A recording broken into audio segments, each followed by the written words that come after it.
মাশাআল্লাহ, বন্ধুরা ভিডিওটা দেখে যাবেন। একটা রাস্তায়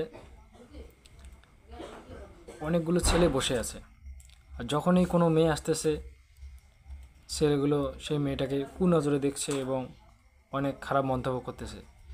কিন্তু যখনই একটা বোরকা পরা মেয়ে আসতেছে তখন আর এই খারাপ লোকদের তাকে দেখার মতো আর অকাত হয়নি আর কি, যাকে বলা হয়।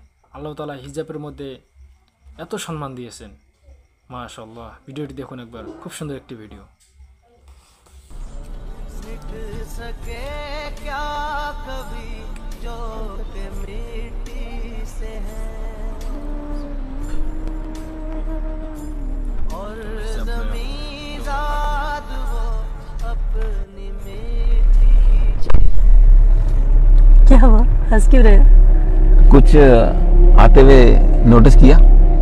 हाँ जी, कुछ लोग बैठे हुए थे और हर आने जाने वाले को घूर घूर के देख रहे थे। इसके अलावा कुछ नोटिस किया? कि हमारी तरफ किसी ने आंख उठा के भी नहीं देखा। यही मैं नोटिस कर रहा था और पूछा भी मैंने इसीलिए।